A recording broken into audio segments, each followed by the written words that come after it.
الحين اليوم مش بدنا العجينة، اليوم بيتزا.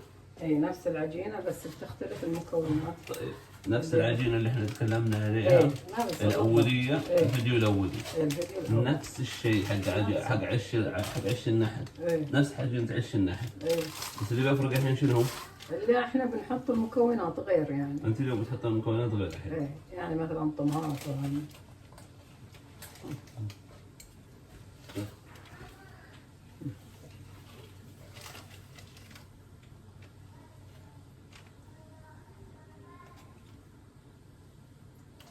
طبعا هم يحطون عليها كاتشب او شيء او حاجه، انا ما ابغى اليوم احط عليها لا كاتشب ولا شيء. يعني الان اول خطوه راح تكون طماطم. طماطم.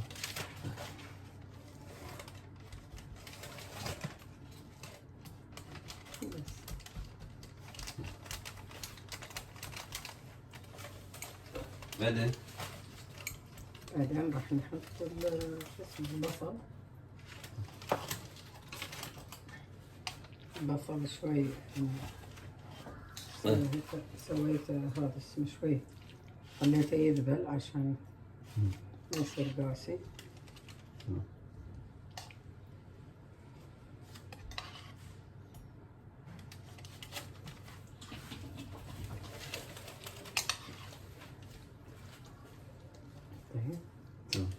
بعدين بنحط الزيتون.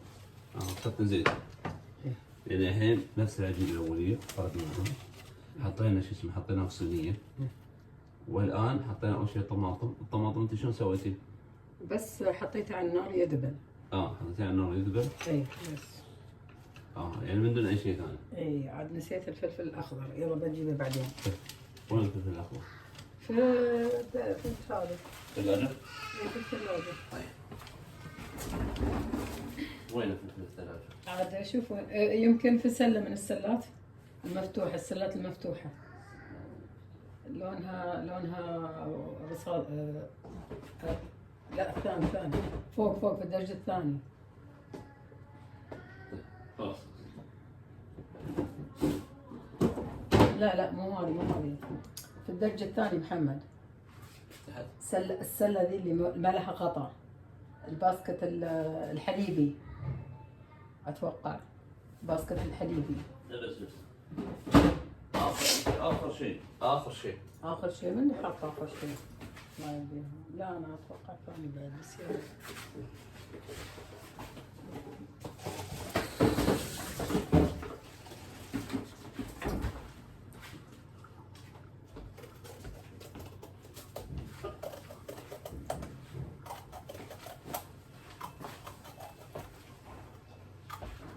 طبعا الحين انت جهزت الفرن صح؟ اي جهزت الفرن. الفرن خليتيه على كم تقريبا؟ على اخر حرارة لاني قلت بس عشان يحمى. بعدين بنخليه على 180 او 200 على حسب الافران يعني. بس احنا فرنا يعني 200 180.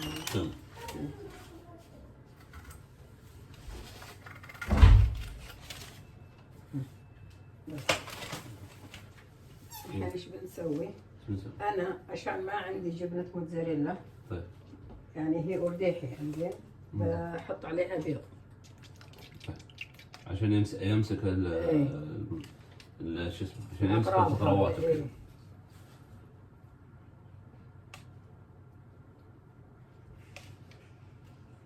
يعني عادي اللي ما عنده جبن موتزاريلا يحط بيض عشان يمسك الخضروات وانت تاكلها ما تطيح عليك كلها. يعني هذا حل من الحلول. بعض الناس ما يقدر يشتري شو اسمه موتزاريلا. موتزاريلا. فيكون الحل الثاني اللي عنده اللي هو انه يستخدم بيض عشان يمسك الخضروات. انا سويتها بالبيض اليوم بدون موتزاريلا، قلت عشان الفكرة يعني. تمام.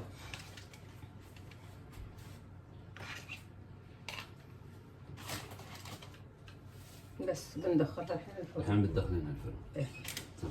ممكن اسوي لها الحركة ذي. ممكن اسوي لها الحركة هذه. هو بتحطين اطراف جبن طبعا. الاطراف جبن.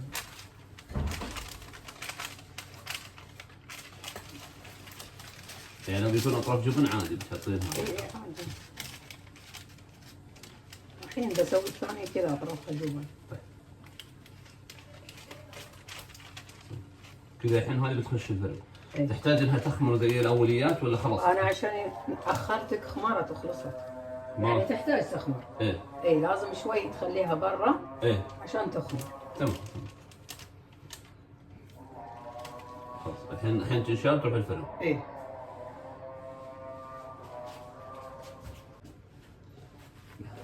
وما ننسى الفطر. طيب الحين حطيتي بعد فطر. فطر نسيته. طيب يلا.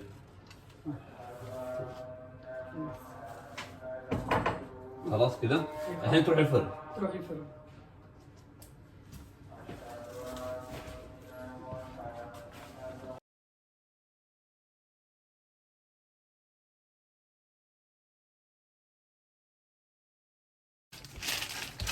الحين حطينا واحدة بالفرن، الثانية راح نستخدم فيها الخبازة. الخبازة طبعا تحتيها على حرارة كاملة عشان شو يصير.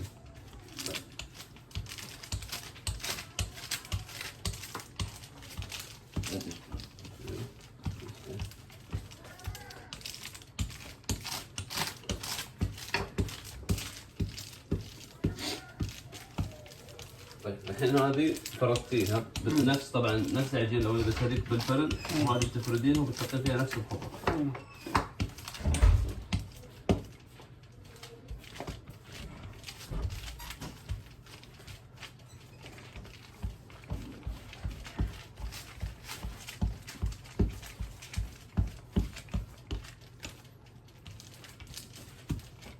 طبعا هذه بنسويها شوي بنحط فيها اطرافها الجبن.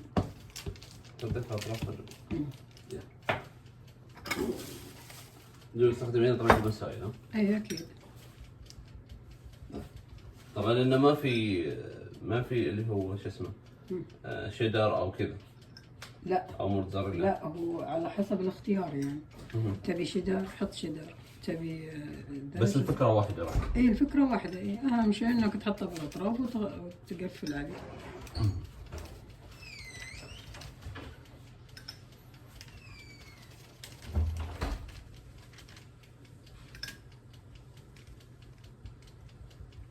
عشان هي بتطلع زي الخبزة. طيب.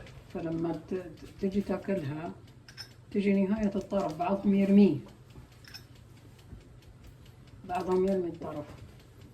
الحين انت صفطتيها اعطيتيها بس قطع. من الاطراف.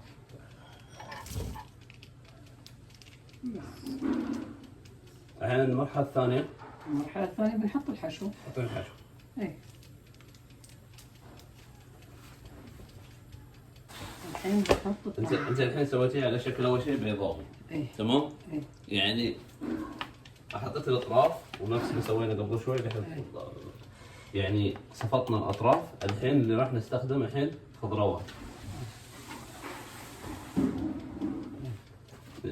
خضروات اللي هو الطماطم. اول شيء الطماطم. تمام. انا ما حبيت احط عليها اللي هو الكاتشب والشغلات هذه اللي يحطونها لاني ما احبها الصراحه. لا شيء جديد هذا، شيء يعني مختلف. احنا نفكر خارج الصندوق عشان تصير زي الايطاليه. ايوه نفس الايطاليان ستايل. ايوه انه يكون بس المره الجايه راح اسويها لك صحيح ايطالي. ايه يلا ان شاء الله باذن الله تعالى نعملها بالايطالي. بعدين بنحط اللي هو البصل.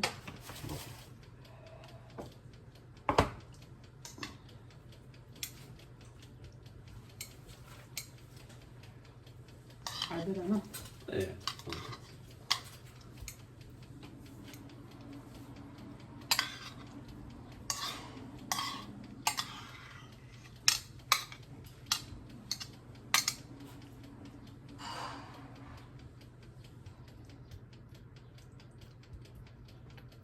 طبعا البصل انت كيف سويتيه؟ نفس الشيء حطيته بس في شوية زيت وخليته يذبح. شوية زيت مع هذا خليتيه يذبح شوية. ايه. الحين هذه شنو؟ فلفل. فلفل وشنو؟ وفلفل وشرم. فطر. فطر يعني. طبعا الخبازة هل بتفرق عن العادية؟ عن شو اسمه، عن الفرن. والله تفرق في السرعة. ايه. ثاني شيء تفرق في ان انت يعني جنبك حولك، يعني ما تقعد تروح وتجي على الفرن، بس يعني هذا الفرق يعني. ولا هي نفس الفرن بالضبط يعني. نفس فكرة الفرن، ايه يعني ما تختلف عن الفرن، يعني حرارتها قوتها كلها نفس الفرن، ما في. زيتون.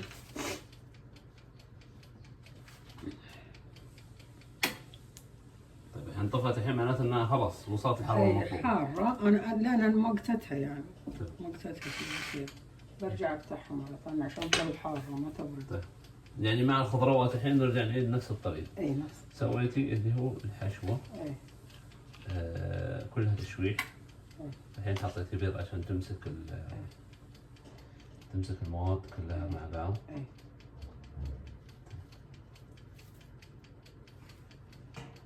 والعجينه نفس العجينه اللي سويناها بالفيديو الاول. نفس العجينه بالفيديو الاول. طيب العجينه اللي سويناها بالفيديو الاول احنا قلنا حق عش غراب، عش نحل، وبنحط فيها مثلا اي شيء، ممكن اسوي بيتزا، ممكن اسوي شيء ثاني. هذا الحين بيتزا، الحين هذا الحين ثاني الحين شيء البيتزا. بيتزا بس نفس الاساسيات اللي احنا قلنا عليها. نفسها ما في فرق ابدا، الا شيء بسيط يعني العجنه بس، يعني انك انت بس تشوف يعني.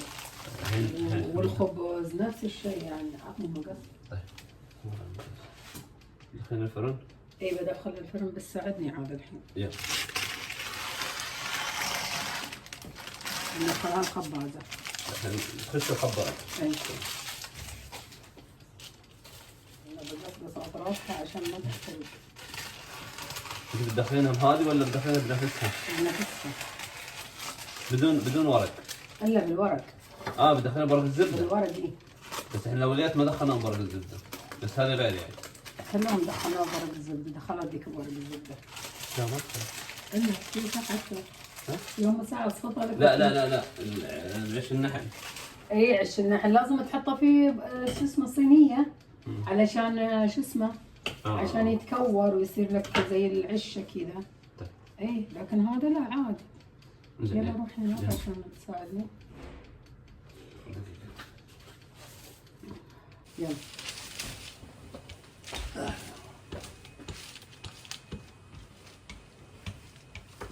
هذا الحين ثالث قطعة. اي ثالث قطعة بتكون نفس الأولية.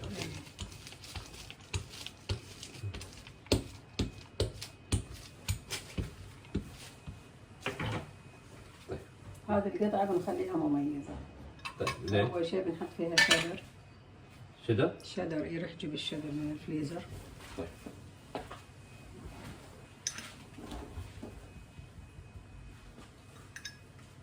هذا؟ ايه بس المفتوح جيب لي المفتوح.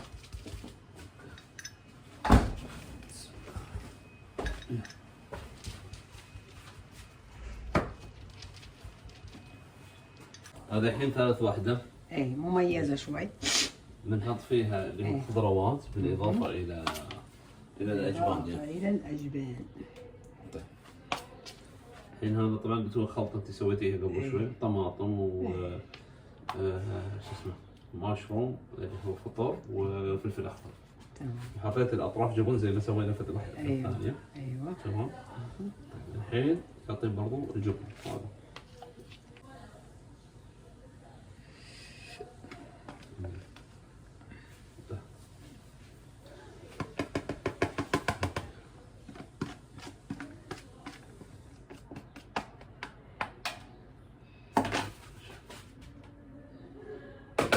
هذه باقي فيها شوي ما تبينا؟ لا.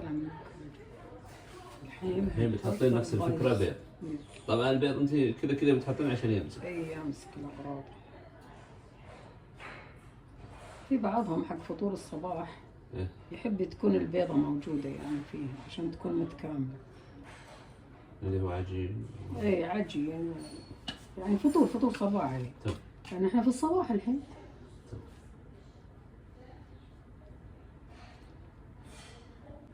طيب الخطوة اللي بعدها انها تروح الحين على الفرن والخبازة بنحطها. في الخبازة. خلاص انا ما راح استخدم الفرن. بس نفس الفكرة الأطراف.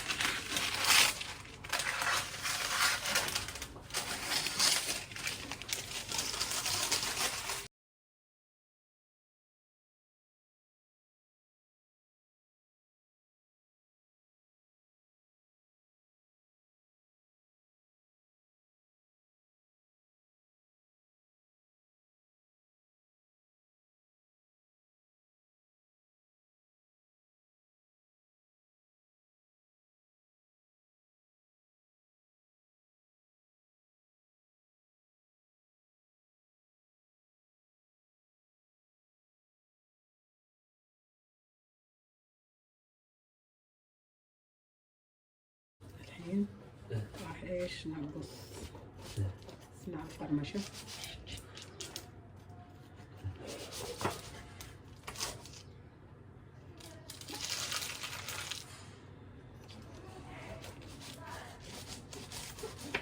ايوه اساعدك.